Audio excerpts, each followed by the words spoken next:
En el nombre de Dios y de la patria, se abre la sesión. Cuenta Secretaría, por favor. Gracias, señor presidente. Han llegado las siguientes comunicaciones del asesor de la BCN, señor Nicolás García, con el que remite diversos informes relativos a la tramitación del proyecto que amplía la cobertura y extensión del subsidio eléctrico, entre otras materias. Asimismo, se han recibido solicitudes de audiencia en el marco de la discusión del señalado proyecto. Primero, director ejecutivo de la ONG Fundación Energía para Todos, señor Javier Piedra; del director ejecutivo de la Asociación Gremial de Generadoras, señor Camilo Charne; de la directora ejecutiva de ACERA, Energías Renovables, señora Ana Lía Rojas; del director ejecutivo de la Asociación Chilena de Energía Solar, señor Darío Morales; y del director ejecutivo de la Asociación de Generadoras Pequeñas y Medianas de Chile, señor Mauricio Utreras. Gracias, secretario. Hoy día, dando la bienvenida al señor ministro de Energía, Diego Pardo, vamos a conocer las características del proyecto de ley que ha sido ya despachado en primer trámite constitucional y vamos a ordenar el método de trabajo de la comisión para efectos de hacer el tratamiento del tema. Entonces, le sugeriría a los integrantes que partiéramos escuchando al señor ministro, las características de su presentación, los detalles, y vamos poniéndonos de acuerdo en el modo de trabajo que tendríamos esta última mitad de enero en la comisión, donde hay muchas audiencias solicitadas y donde probablemente sería bueno tener más de una sesión en la semana para poder escuchar y tomar ya definiciones en marzo respecto a la aprobación en general del proyecto y luego su trámite en particular. Senador Proens. Gracias, presidente. Saludos a usted, a la senadora, al ministro y a la secretaría. Solamente pedirle algo, ministro, por su intermedio, que este es un proyecto complejo y no nos vayan a pasar, no nos pongan discusión inmediata como hicieron con un proyecto en minería y que después, hasta el día de hoy, estamos arrepentidos de lo que hicimos. Y afectando no a nosotros, porque ninguno de nosotros trabaja en minería, pero sí afectando muy fuerte a los pequeños mineros. Entonces les pido que así como la Cámara tuvo 5 meses para verlo, no le pedimos los mismos 5 meses, pero el tiempo es suficiente para analizarlo y ver los pros y los contras de esto. Solamente esa solicitud, presidente. Gracias. Muy bien. Ministro, proceda, por favor, para el informe respecto al proyecto.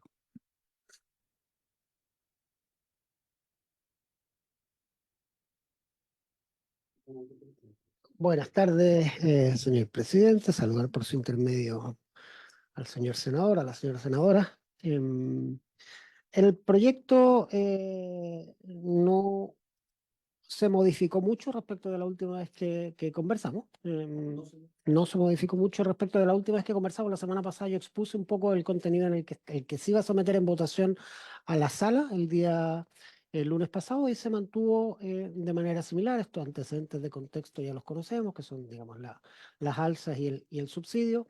Pero ¿cuál fue el resultado de la votación en sala antes del despacho? Bueno, tenemos que digamos, la gran mayoría del proyecto, la mayor parte de los artículos, fueron aprobados con 97 votos a favor.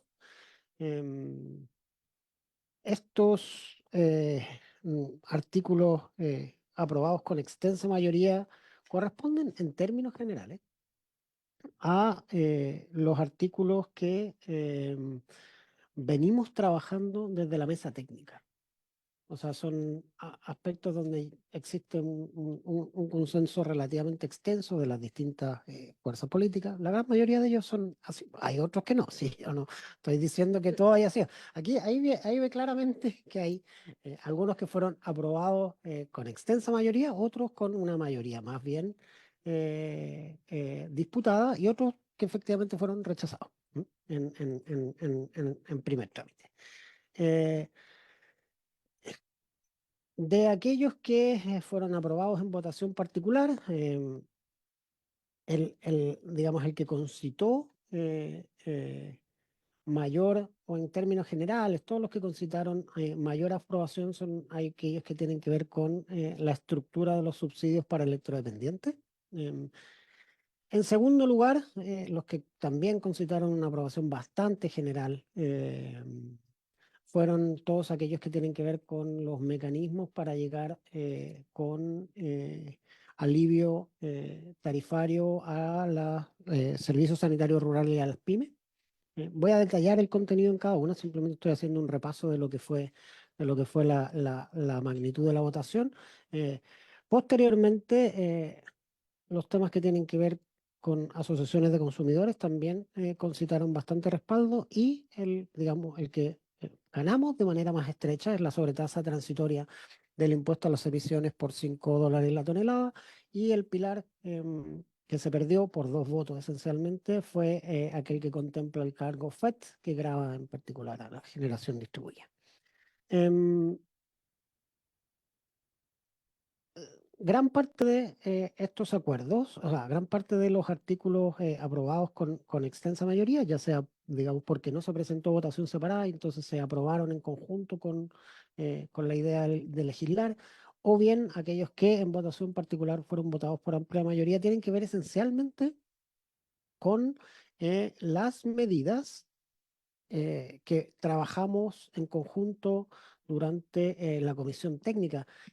La comisión técnica se constituyó, hay que recordar, estaba incorporada en un artículo transitorio de la ley de estabilización, que nos daba 30 días después de publicada la ley para constituirla. Fue constituida el 29 de mayo del 2023, sesionó en 18 oportunidades, algunas de ellas las presidió usted, señor presidente. em, por lo que se significan, tuvimos cerca de 4 meses de discusión prelegislativa en esta mesa técnica. A su vez, durante la tramitación legislativa entre las distintas comisiones, se también sumaron cerca de 4 meses más. O sea, este es un proyecto que, si uno considera también la mesa técnica, lleva 8 meses más o menos siendo, siendo discutido.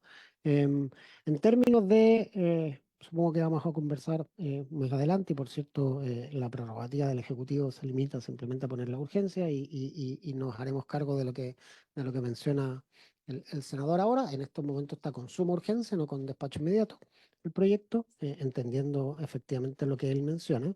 Ahora, si quisiera hacer 2 solicitudes que ojalá no se malentiendan, porque simplemente es para tratar de reflejar lo que efectivamente está ocurriendo en la sociedad, o lo que nosotros vemos que efectivamente está ocurriendo en la sociedad, y que así en la mesa técnica. Entre la mesa técnica y la discusión en la Cámara, distintos segmentos de la industria, en un gremio, en otro, empresas individuales, intervinieron cerca de 50 veces. Las organizaciones de la sociedad civil intervinieron 5. Entonces, eso da la impresión de que este fuera un proyecto que genera mucha más polémica de la que en verdad genera, que está limitada a un par de pilares, un par de disposiciones en específico, y a segmentos específicos de la industria. Y en esto, para que, digamos, no solamente lo digo yo, voy a eh, eh, mencionar lo que decía el ex ministro de Energía, Juan Carlos Jovet. Yo estuve con él el otro día en un seminario en el diario El Mercurio, y conversábamos sobre la dificultad a veces que tiene este sector para llegar a acuerdos, y parte de eso tiene que ver con la cantidad de gremios que hay. Especialmente en materia de generación, hay una multiplicidad de gremios. Cuando uno tiene un problema, que sé yo, en agricultura, tiene la Sociedad Nacional de Agricultura, que más o menos agrupa los intereses comunes de la industria. Lo mismo, que sé yo, la Cámara Chilena de Construcción. Eh, en la cuenta se mencionaban 4 asociaciones gremiales que solo responden al segmento de generación. Y por ejemplo, solo a modo de ejemplo, que ojalá no se malentienda, pero aceras y generadoras eh, tienen gran parte de socios en común. Las grandes empresas generadoras que todos conocemos, Engie, Colbún, AES Gener, Energía de Francia, están en ambas, ¿sí? Están presentes en ambas asociaciones gremiales. Y por el otro lado, GPM y Asesol también comparten gran parte de sus miembros, solo por nombrar algunos, a Ediles, que es el vehículo de inversión de BlackRock en esta materia, Orchile, Solec, están en ambas, ¿sí?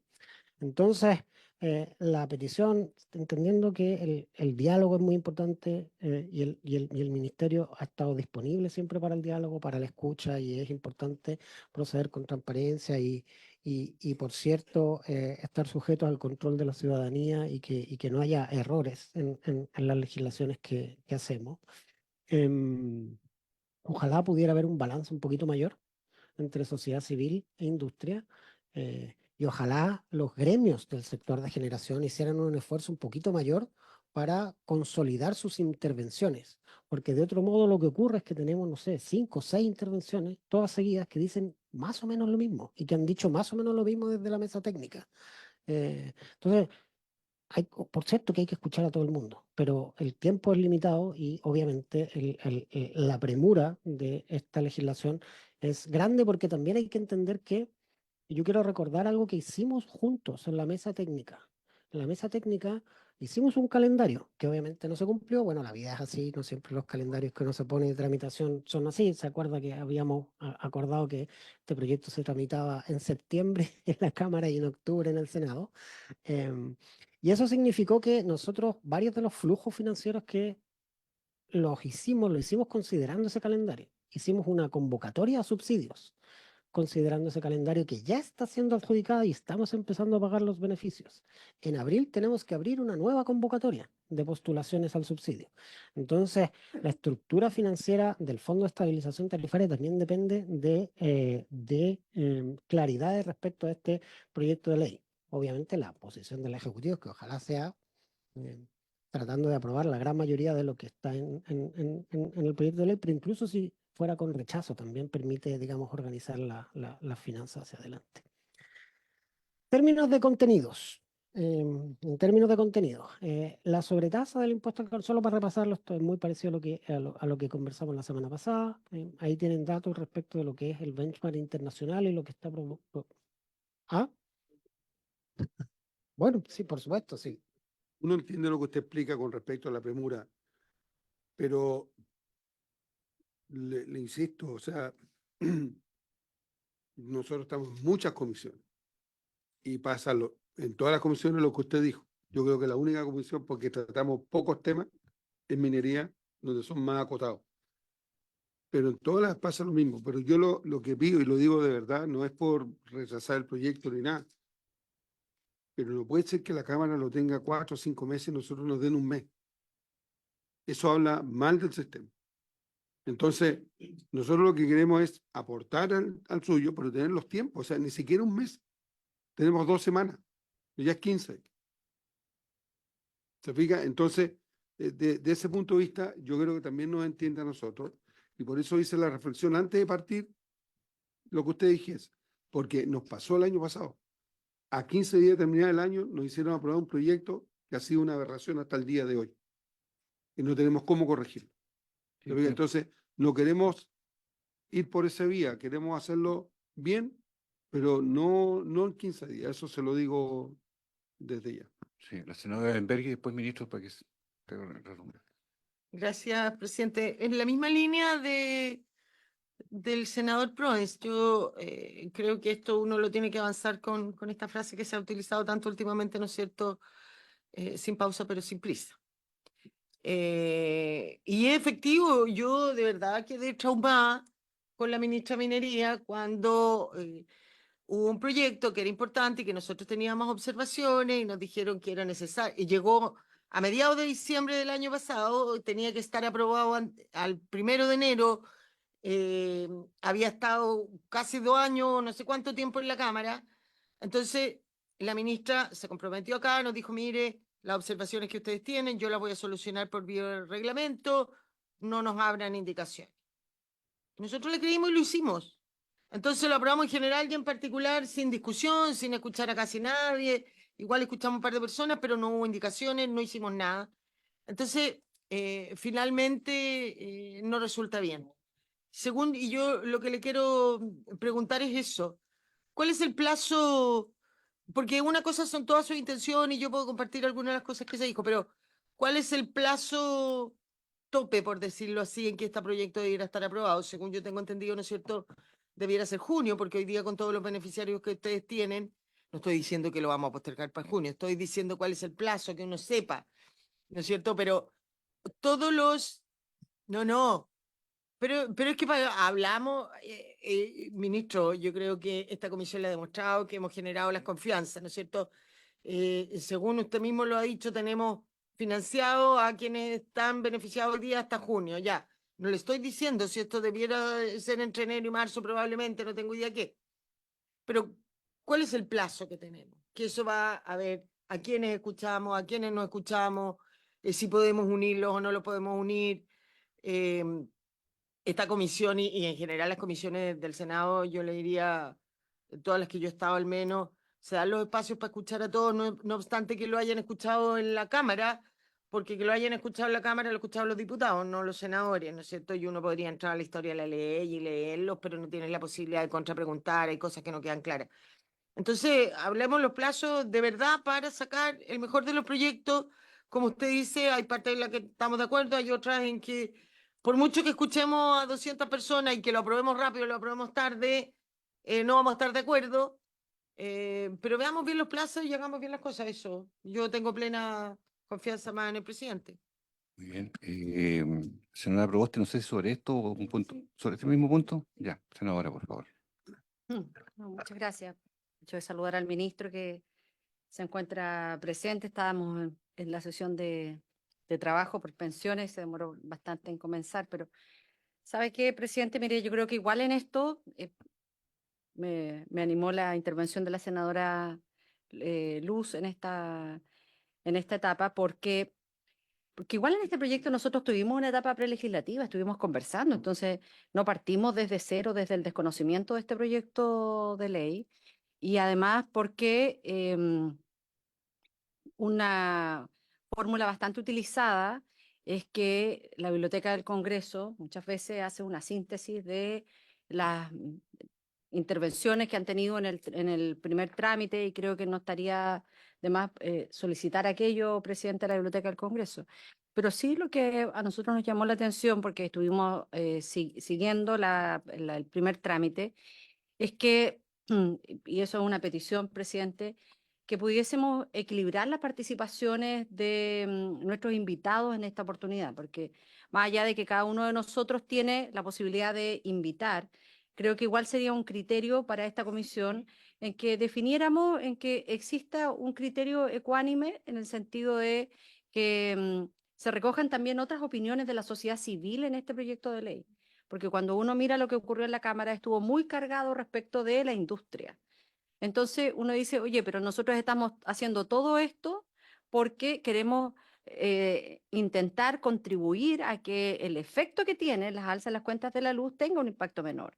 Entonces, por lo menos a nosotros, yo voy a hacer entrega del listado de nuestros invitados, porque sí lo que creo es que nosotros tenemos que tener invitados, pero ojalá que buscásemos tal vez otros invitados que no estuvieran. A mí me interesa escuchar al presidente de los sistemas de agua potable rural en nuestro país, me interesa escuchar a Conadecus, me interesa escuchar a las organizaciones de electrodependientes, además de obviamente la institucionalidad, me interesa escuchar al coordinador eléctrico, por ejemplo, pero, pero creo que al menos estas organizaciones, APR, Conadecus, electrodependientes, son voces que acá en el Senado debiéramos escuchar, pero también colocando la celeridad que se requiere para poder sacar adelante esta iniciativa, ¿no? Sí, yo le sugiero lo siguiente a los senadores, que pudiéramos abrir el plazo para que cada uno sugiera a Secretaría su nómina de invitado de aquí a mañana,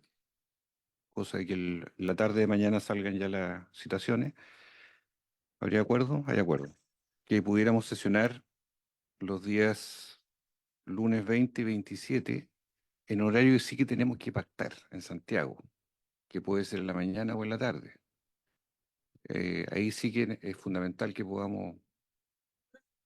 Presidente, tengo comisiones, por lo menos hasta las 2 de la tarde, y en la tarde se complica, pero ya, si hay disponibilidad, tendré que Tendré que ver cómo, porque tengo otro tipo Ya. de actividades.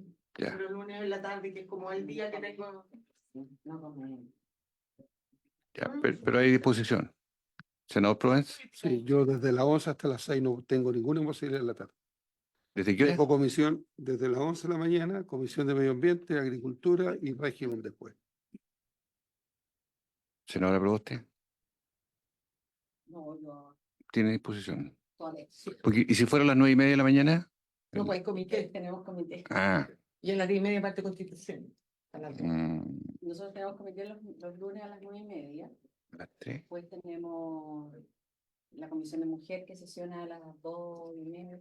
Pero igual la Comisión de Mujer la han ido cambiando, porque a veces sesiona a las 2:30, pero el único día de sesión de la Comisión de Mujer es a las 2. Pero acordemos la hora y yo me ajusto, pido reemplazo, etcétera. No, Puede ser a las 3, 3:30, si le parece, Rafael. ¿a qué hora Ser- tú no puedes? serían dos. De las 11 hasta las 6, pues, sí. ¿Y tú, Luz? Yo me acomodo en la tarde. Mira, en realidad las reuniones de comité ya están cada día más cómodas. ¿Ah? ¿Tú vas a comité? No, no hay hipótesis. Yo puedo buscar un reemplazo en la reunión de comité. La otra si- alternativa puede ser el jueves en la mañana, si es Además, que da lo hay... mismo, porque como llegan y nos pasan la planadora en la reunión de comité, da lo mismo. Ya. Sí, yo desde el punto de vista más O sea, podríamos eficiente, pensar en la mañana Sí, De 9:30 presidenta. a 10:30. a 11. Parte constitución. Pero te vaya a las 10:30, porque nosotros terminamos a las 11 las audiencias. Sí, son audiencias. Dejémosla de 9:30. No, pero nosotros te exculpamos, decimos que nosotros asumimos toda la responsabilidad. Pero mire, partamos y acordamos de 9:30 a 10:30. Que muy poco tiempo, Lugo. Con los invitados también, para dejar... Estamos a las 9, pues. A las 9. De 9 a 10:30. Po. Ya. ¿Habría acuerdo en eso? De Sí, 9 a 10:30 sería podemos por, extender hasta las 11. sería por el 20 y el 27. Esos 2 lunes de enero.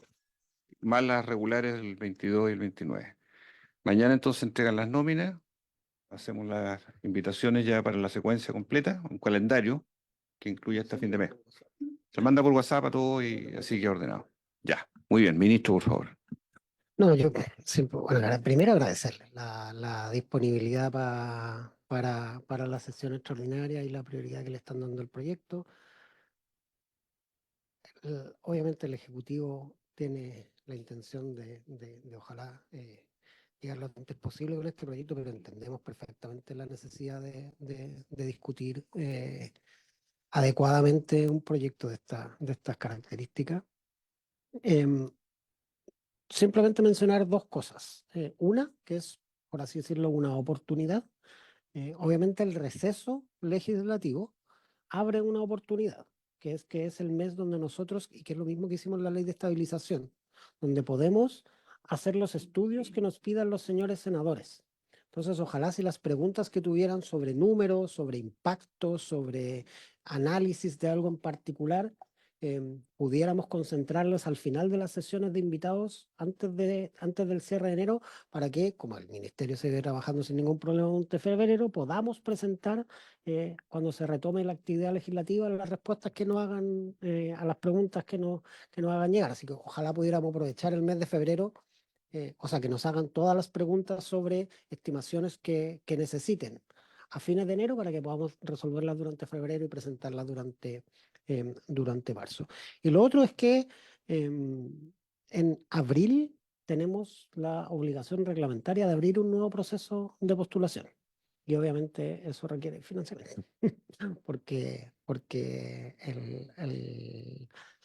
la estructura actual del fondo, efectivamente, con la nómina que tenemos, podemos absorberla temporalmente, pero, digamos, nuevos beneficiarios es algo que necesita recursos adicionales. Y eso es en abril, digamos. Eh, simplemente esas dos peticiones, si me lo permiten. Bueno, lo mencionado sobre la sobretasa digamos, y el benchmark que tiene.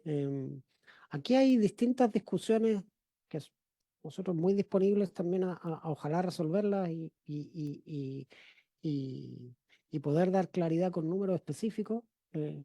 nuestro convencimiento es de que esto no tiene efectos en los clientes. Esto es una sobretasa que es absorbida em, digamos, por la industria obligada a pagarlo.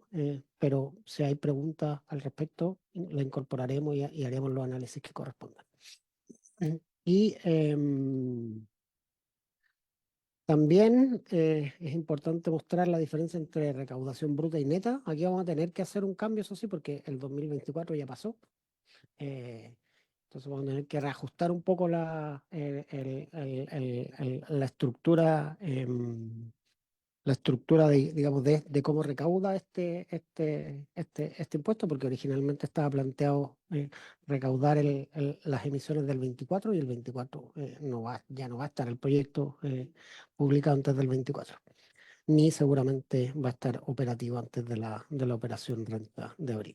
Em, Hay modificaciones a la normativa vigente, y esto es un tema que ha salido varias veces durante la sesión, que tiene que ver con em, los contratos entre la generadora y la distribuidora,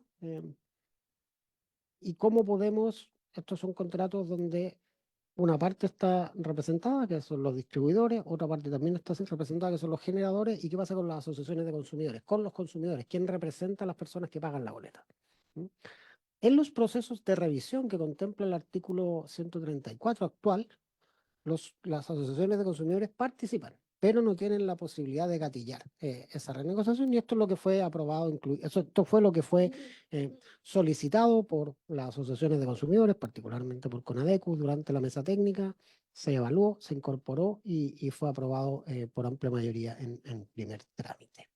Eh, La otra parte que también fue aprobada por amplia mayoría en primer trámite, esto es lo que tiene que ver con esta bolsa de precios preferentes para las pymes y para las APR. A mí, bueno, ustedes también vienen llegando de sus respectivas circunscripciones, saben perfectamente la situación que están pasando las asociaciones de agua potable rural en términos de su posición financiera debido al aumento en las cuentas de la luz. Este es quizás el tema más urgente a abordar, ¿no? La situación la situación de las APR. Y por lo tanto, hay, digamos, una medida que en el caso de las pymes tiene, digamos, un paso adicional, porque necesitamos, las pymes son un grupo bien heterogéneo, uno tiene que tratar de identificar las pymes productivas y efectivamente erradicar la bolsa ahí. Hay pymes que son sociedades de inversión, hay pymes que son sociedades digamos, de prestar servicios profesionales, y no necesariamente es ahí donde uno quiere poner, digamos, el recurso escaso del beneficio. Sino más bien en la pyme productiva, y eso requiere una evaluación. Pero en el caso de los operadores de servicios sanitarios rurales, nosotros tenemos la capacidad de hacer esto de manera automática. Y quisiera explicar un poco por qué. Porque, como recordarán, a finales de la legislatura pasada, nosotros incluimos una legislación que permite eliminar el recargo de hora de punta en el caso de los servicios sanitarios rurales. Un proyecto de ley impulsado por una moción parlamentaria que tuvo una tramitación muy expedita, tanto en la Cámara como en el Senado, y, digamos, y un respaldo eh, prácticamente unánime en ambas cámaras. Como consecuencia de eso, nuestro registro eléctrico de las APR es bastante bueno. Tenemos claro dónde están las APR, cuál es su número de cliente. Antes de esta ley, solo existía el registro que tiene el MOP para efectos de la APR, pero no había un cruce de información entre el número de cliente eléctrico y el RUT, por así decirlo, de la APR. A partir de esta ley, este cruce de información ya existe, y por lo tanto, salvo que se trate de ese pequeño grupo de asociaciones de agua potable rural que está fuera del registro del MOP y para el cual vamos a tener que hacer un esfuerzo administrativo distinto para llegar a ello, pero la gran mayoría de las APR tenemos claro cuál es su número de cliente, tenemos claro cuál es su ruta, tenemos toda la información que necesitamos para implementar esta bolsa de manera expedita, sin necesidad de postulaciones adicionales, sin necesidad de un proceso administrativo que valide la información, porque, como les decía, ya implementamos la exención del recargo de hora punto y tenemos un trabajo con las digamos, de los últimos 12, 18 meses que nos permiten hacerlo. También fue aprobado por amplia mayoría el artículo transitorio que permite utilizar los excedentes del subsidio para proyectos fotovoltaicos residenciales. No quiero engañar a nadie. Esto fue aprobado con amplia mayoría. Después, los financiamientos es donde efectivamente hubo extensa discusión.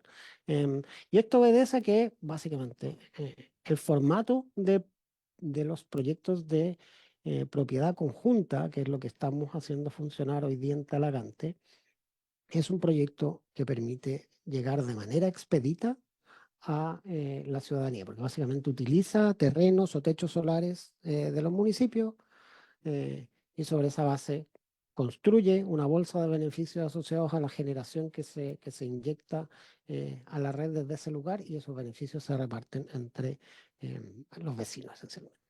Y entonces este formato, obviamente, es un formato que permite desplegarse de manera rápida. Lo que se rechazó fue efectivamente este cargo FECT que habíamos conversado la semana pasada y quisiera detenerme simplemente un poco cuáles son las razones, faltaron 2 votos, digamos, cuáles fueron las razones para aquello y la razón principal, o sea, hay, siendo transparente, una parte de la Cámara tenía un problema con la estructura jurídica de este cargo y una oposición a la estructura jurídica sin importar su magnitud. Y obviamente con eso, bueno, la conversación es más bien, estaban por rechazarlo sin importar la magnitud. Pero había otros que que tenían más bien observaciones respecto a la magnitud y certeza respecto de que todos los participantes del mercado estuvieran en condiciones de absorber algo de estas características. Entonces, lo que estamos haciendo es reconsiderando, digamos, los parámetros y hay total apertura del Ejecutivo, como siempre ha estado, para conversar sobre los parámetros de este cargo y evaluar su reposición en segundo trámite, obviamente después de que haya una aprobación en general del proyecto. Y esta es un poco la estructura financiera, de los cuales obviamente el aporte fiscal se aprobó de manera prácticamente unánime, la sobretasa también se aprobó, por lo tanto los 70.000, y lo que falta resolver es lo que se rechazó en primer trámite, que está hoy día sujeto a reconsideración, revisión para determinar, evaluar su posible reposición aquí en segundo trámite. Eso es, señor presidente. Muy bien. Senador Benberger. Sí, presidente, yo tengo una sola pregunta y me gustaría si después me lo pudiera hacer llegar de alguna manera el ministro, presidente, porque, a ver, nosotros partimos la mesa técnica en este proyecto porque lo que se quería, ¿no es cierto?, era llegar a los 4.700.000 personas, que era el 40% más vulnerable, y que todos tuvieran la opción a optar al subsidio eléctrico. También se hablaba de los electrodependientes, en fin, y algo se habló de las pymes y de los agropotables rurales. Pero en la última, en la última apertura del concurso de postulación que se abrió, ¿no es cierto? El total era 1.800.000 y tanto, quedó con los que usted rechazó porque no cumplían con los requisitos. Entonces, yo quisiera saber cuánto este proyecto requiere recaudar para pagar los subsidios que se postularon. Porque, ¿sabe lo que siento? Y soy súper transparente, que finalmente estamos siguiendo adelante este proyecto para construir paneles, que puede ser muy loable, pero que no era la finalidad del proyecto. O sea, como no tuvimos los 4.700.000 personas que postularon, entonces ya tengo el proyecto y voy a recaudar, voy a construir paneles.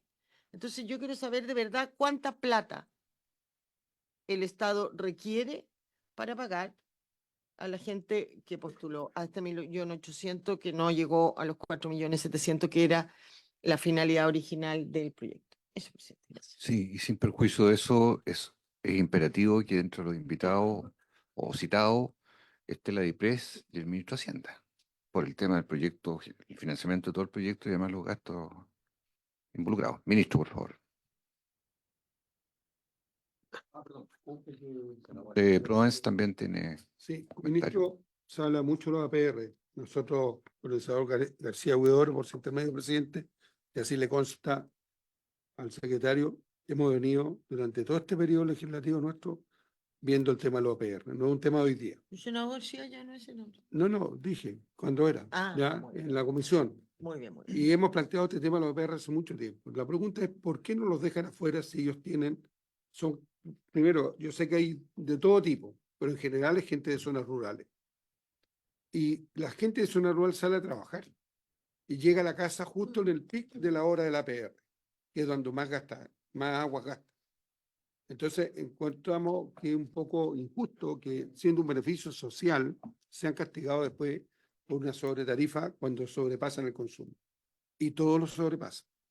Entonces, yo creo que es bueno que usted estudie la posibilidad que los APR queden fuera del tema de la hora de punta, como normalmente se ve una empresa cualquiera. Porque son gente vulnerable la mayoría de ellos. Entonces yo creo que si por un lado le estamos dando un beneficio, por otro lo estamos castigando, el beneficio es nulo. Entonces yo creo que es una tarea que está pendiente, se ha planteado muchas veces en esta comisión, en diferentes gobiernos, y hasta el día de hoy no se escucha padre, como se dice gubernante. Gracias, Muy presidente. bien, senadora Proboste y después el ministro. Yo quisiera hacer una pregunta, presidente, porque en la última lámina que el ministro compartió está el resumen de las fuentes de financiamiento.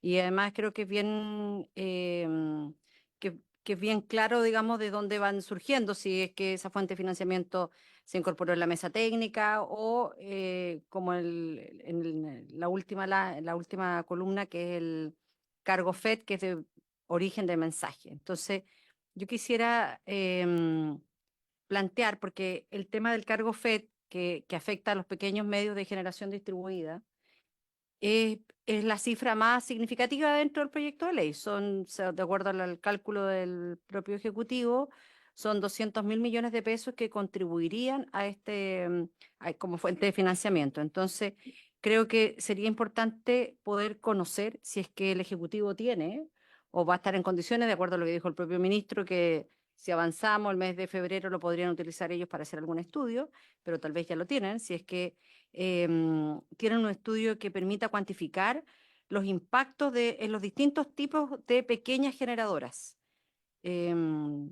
Porque yo creo que en esto también para nosotros es importante tener ese mapeo y de ver cuáles son estos parámetros que pueden incidir en unas y en otras. Sobre los subsidios, presidente, hay 2 millones de personas que están inscritas, ¿ah? Y potencialmente podemos llegar al doble, ¿no es cierto? 4 millones. Entonces, creo que sería bueno también tener mucha claridad respecto de cuál es el costo de los beneficios, ya sean los subsidios, más apoyo a las pymes, más apoyo a los APR, más apoyo a los personas de las familias que tienen algún miembro electrodependiente, los beneficios de los paneles solares, cómo se va a financiar eso con aporte fiscal, el impuesto transitorio verde y el cargo de FED con los PMGD. Eso, presidente. Ministro, por favor, tiene la palabra. Perdón, senador Provence, un agregado. Sí, ministro, por su intermedio, presidente, el cargo FED dice que es recaudado por el Coordinador Eléctrico Nacional. Acá. El Coordinador Eléctrico recauda plata en las boletas de todos los chilenos. De ahí se financian ellos. ¿Cierto?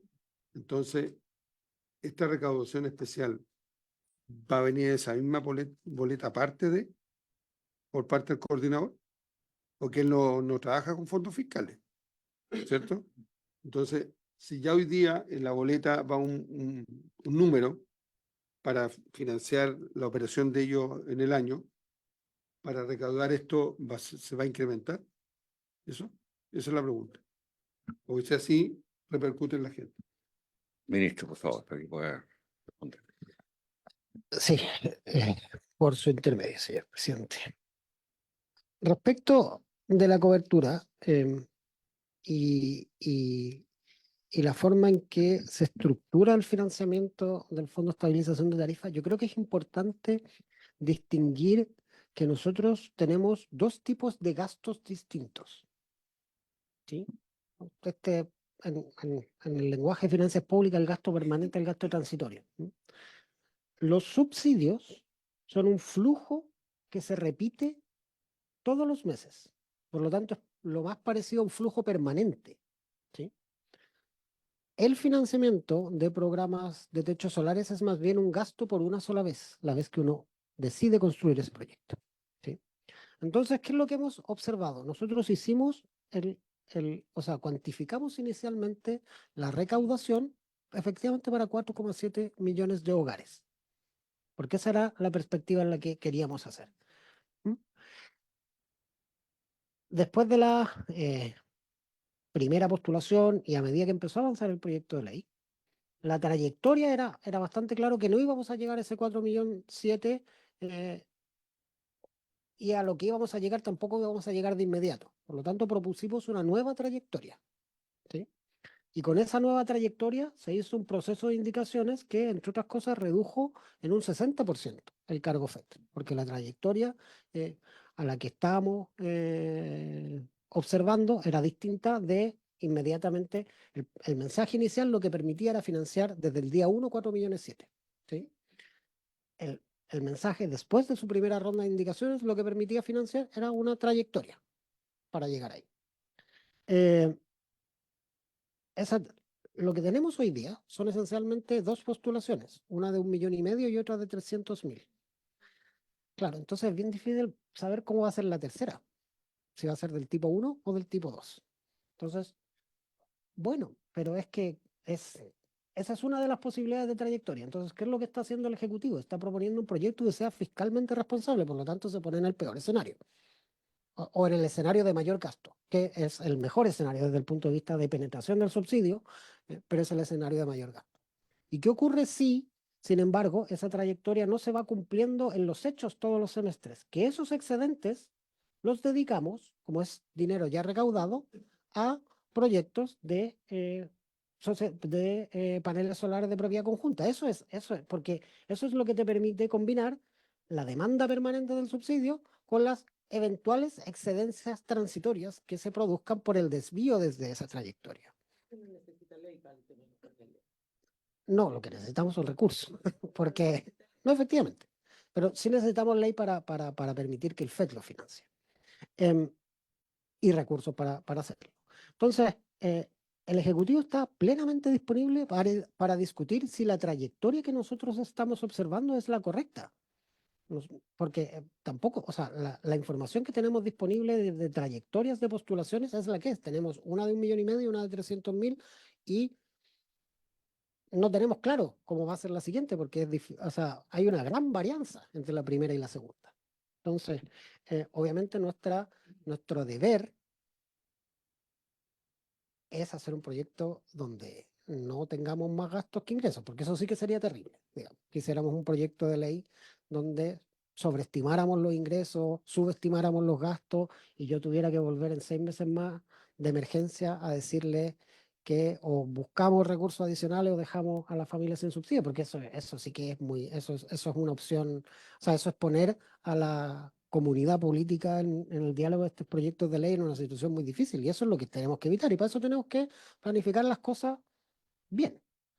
El Ejecutivo está dispuesto, siempre está dispuesto a discutir esas trayectorias. Y por lo tanto, digamos, abordando la pregunta de la senadora Proboste, a conversar sobre la magnitud del cargo FED, por cierto.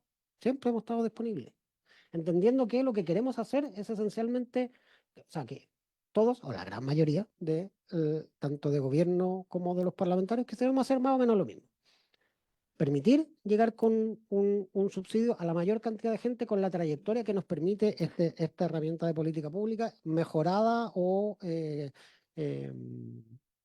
fortalecida de la manera que nosotros hemos ido recogiendo también sus observaciones, la observación de la senadora Bensberger de incorporar el teléfono celular en vez del correo electrónico, la observación de la senadora Proboste en cuanto a arrastrar la nómina y evitar que la gente tuviera que postular más de una vez. Todas esas cosas las hemos ido recogiendo y iremos recogiendo nuevas ideas. Con eso proyectamos una trayectoria de ingresos y sobre la base de eso recaudamos, entendiendo que frente a cualquier desvío de esa trayectoria, esos recursos, la idea es poder construir paneles, porque esa es la mejor alternativa de lo que uno puede hacer con esos excedentes transitorios.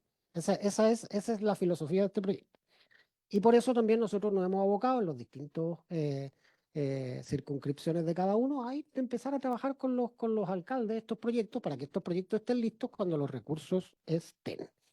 Em, Así que muy disponible a conversar esos parámetros, por cierto.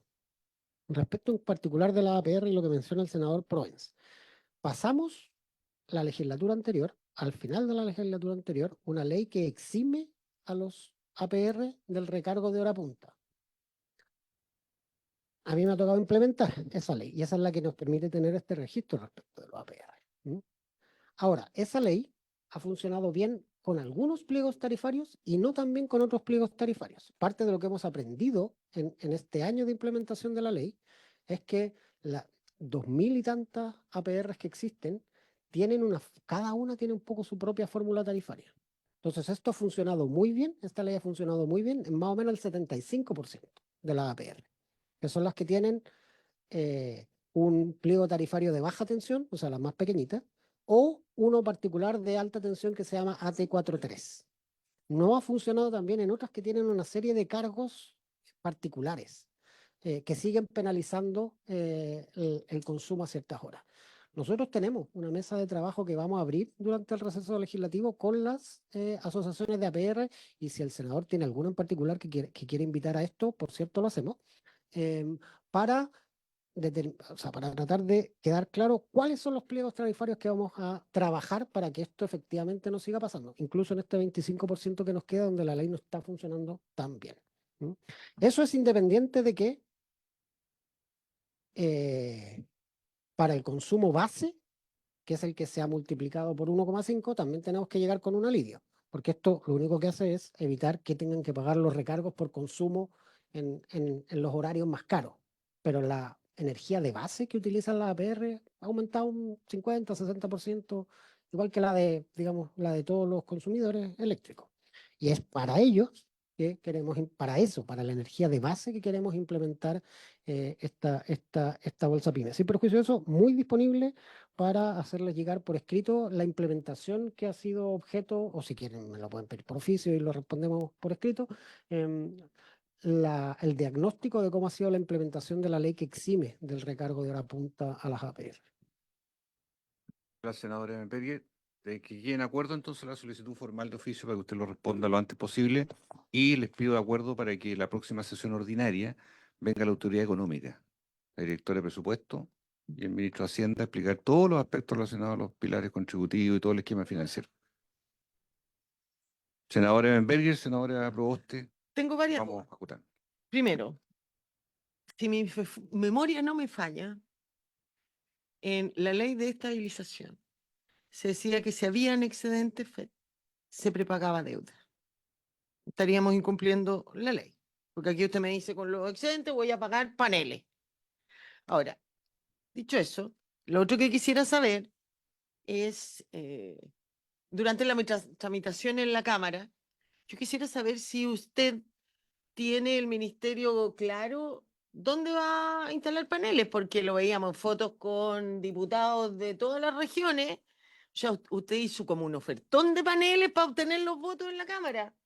Yo quisiera saber si hay una planificación de necesidad de paneles o de distribución, eventual de distribución por regiones, o va a beneficiar a los que votaron a favor porque vi fotos con todo, de todo tipo, no hay de un sector político solamente, de todo, pero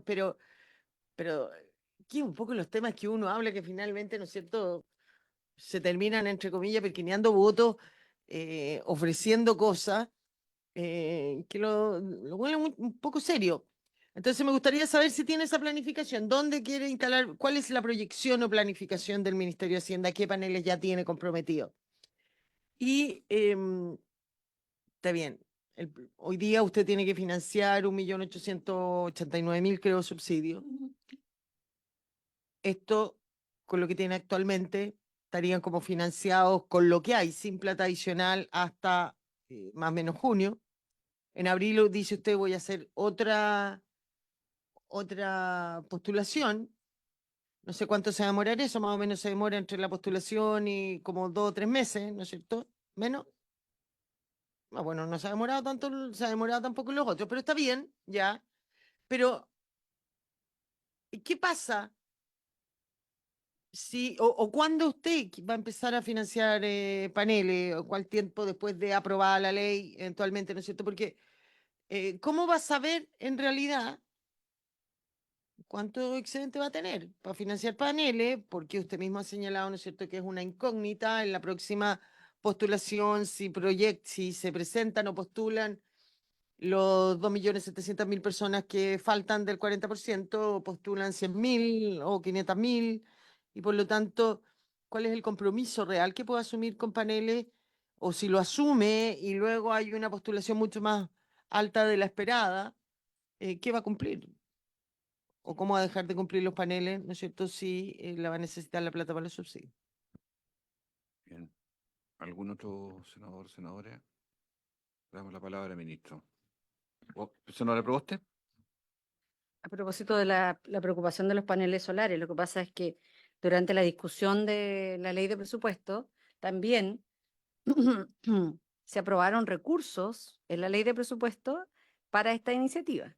Entonces creo que es bien importante que el Ministerio nos diga cómo se va a diferenciar la inversión respecto de cuántos eran compromisos que estaban ya financiados en la ley de presupuesto, y lo digo particularmente por las iniciativas de agua potable rural, de paneles solares para los sistemas de agua potable rural, y por esa vía bajar también los costos los costos finales de la boleta para los clientes de los APR. Eso. Ministro. Ya, para contestar la ventanilla de postulación de los proyectos para APR la vamos a abrir a mitad de febrero. Espero que el 10 o más tardar el 15 de febrero, porque eso es efectivamente con los recursos de la ley de presupuesto. Y ya estamos trabajando con las APR para los proyectos.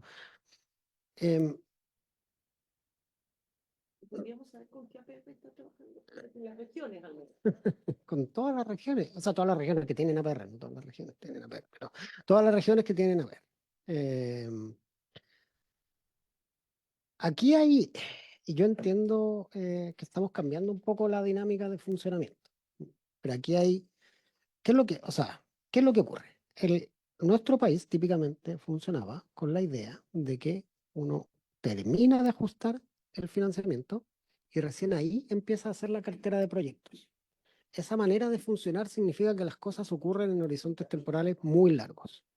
Entonces, que es el compromiso que yo he hecho con muchas autoridades locales de gobierno y de oposición, que es tratar de construir un portafolio de proyectos antes, para, entendiendo que algunos recursos se van a viabilizar en este proyecto de ley. No sabemos del todo cuántos, el Ejecutivo espera que ojalá lo más cercano al mensaje, pero hay una negociación y digamos digamos y una discusión que tener más adelante, pero recursos debería haber para al menos viabilizar esta cartera de proyectos adicionales. Ahora, respecto de las reglas de distribución, si queremos poner reglas que establezcan formas de selección, yo por supuesto, o sea, me parece completamente legítima.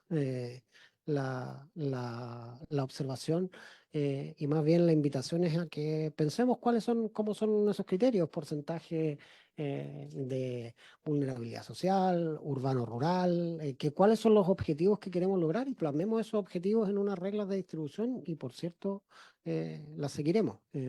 Esa es la idea precisamente de esto.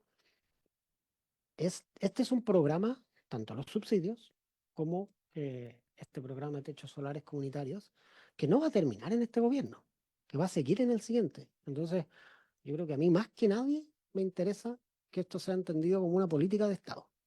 Y voy a hacer todo lo necesario para que construyamos juntos los criterios que permitan que eso se perpetúe en el tiempo. Imagínense si esto el siguiente gobierno llega y lo desarmara completamente. Sería un esfuerzo difícil de entender que hayamos hecho todo este esfuerzo al principio para que después no continúe. Entonces, por cierto que hay toda la disposición para que encontremos criterios que satisfagan el objetivo que queremos lograr desde el punto de vista de los mecanismos de distribución. ¿Sí? ¿Cómo tienen que estar distribuidos la selección de municipios? ¿Qué criterios tienen que obedecer? Yo muy disponible a aquello. Y respecto a la pregunta sobre los excedentes que están en la ley de estabilización, básicamente lo que estamos agregando es uno. Lo que pasa es que la posibilidad de prepago no agota los excedentes, porque las ventanas de prepago están limitadas por la estructura financiera de lo que hoy existe, entonces no es tan fácil. Entonces, efectivamente, si hay excedente, se prepaga. Las ventanas de prepago son más bien limitadas y difíciles, pero si existen, se toman. Y si no, se sigue es como un algoritmo, digamos, se pasa al siguiente paso. ¿Qué te podrían acortar el periodo de pago? Que no se puede porque esos son instrumentos que ya están emitidos, que tienen un horizonte temporal determinado y en términos generales, sus posibilidades de prepago no son. ¿Y por qué establecimos la norma entonces de estabilización? Porque hay excedente prepagado. Porque hay ventanas de prepago. Y es para aprovechar esas ventanas. Si la finalidad de todo está, perdón, presidente. Sí, por favor, porque acotemos bien el punto. La finalidad de todos estos proyectos, ¿no es cierto?, era pagar la deuda, resultado de pagar la deuda para que no siguiera creciendo, era el alza en las cuentas. Entonces, todo lo que ayude de alguna manera a acotar esa deuda, a pagarla antes, va a verse reflejado más tarde que temprano, o más temprano que tarde, ojalá, en las cuentas de luz de las personas, po, que es la finalidad de todo lo que estamos haciendo. Entonces, ¿no debiera eso priorizarse? No estoy haciendo una afirmación, estoy haciendo una consulta porque está en No, pues efectivamente debería quedar en ese orden de priorización. Lo que pasa es que cada una no agota la siguiente. La norma residual, la que agota todos los residuos, efectivamente son los programas de techos solares. Pero las ventanas de prepago no son permanentes ni son necesariamente exhaustivas respecto de los fondos disponibles. Pero yo lo que sugiero en esto, porque yo creo que no hay una diferencia respecto del fondo, es que, digamos, me permitan mostrar cómo es la estructura financiera de los pagos que se realizan a través del fondo. Y sobre la base de eso, si existe la percepción todavía de que hay alguna diferencia, la solucionamos de la manera que, digamos, corresponde. Bueno, todo esto lo vamos a profundizar en las próximas sesiones, así que vamos a tratar de que las invitaciones, las sesiones especiales, sobre todo, mezclemos industrias, organizaciones civiles, en fin, que reguladores, que esté todo lo más ecualizado posible para aprovechar bien el tiempo en las semanas que vienen. Sí. Debieran partir con el coordinador eléctrico, ¿no? Como regulador, que tiene a cargo el tema de los PMGD también, ¿no es cierto?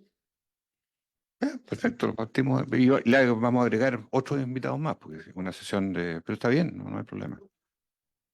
Sí, sí, sí, le invitamos. Muy bien, pues, ministro. Antes de cerrar. Sí, por cierto, el ministro de Hacienda de IPRES sería el miércoles próximo, o sea, el 22, 22, 22, 22. Senador Roste. No, presidente, mire, yo en puntos varios quisiera exponer una situación que nos preocupa muchísimo. He tenido la posibilidad de reunirme con mujeres dirigentes de NAMI. ¿Y por qué quiero resaltar este punto? Porque no quisiera que en esto realmente esté provocándose un sesgo de género. Por primera vez tenemos varias mujeres dirigentes en la Empresa Nacional de Minería. Estuve hablando con la presidenta del sindicato, que es el sindicato histórico de la ENAMI, desde la década de los 70, en la ciudad de Vallenar. Estuve conversando con la presidenta del sindicato, que o sea, es responsable desde Iquique, Antofagasta, y estuve conversando con la tesorera de FENASTE, que es la federación que reúne a estas organizaciones, también mujeres. Y resulta que el vicepresidente de la ENAMI tomó una decisión arbitraria de rebajar lo que ellos denominan el FAS, que es un Fondo de Acción Social, en un proceso de negociación colectiva. Yo quiero decir que este fondo viene de la década de los 80. Nunca, durante toda esta época, se habían rebajado derechos a los trabajadores con el Fondo de Acción Social. Nunca. Salvo en esta administración. Entonces, a uno le llama la atención que un gobierno que dice, un gobierno feminista, y ocurren este tipo de situaciones. Porque cuando uno mira qué es lo que ha pasado con los otros sindicatos de NAMI, presididos por varones, han llegado a acuerdos. ¿Ah? Sí, no, por eso yo creo que aquí tiene que venir el vicepresidente de la ENAMI, y que tiene que venir el encargado de las relaciones laborales, y que tiene que estar el encargado de personal.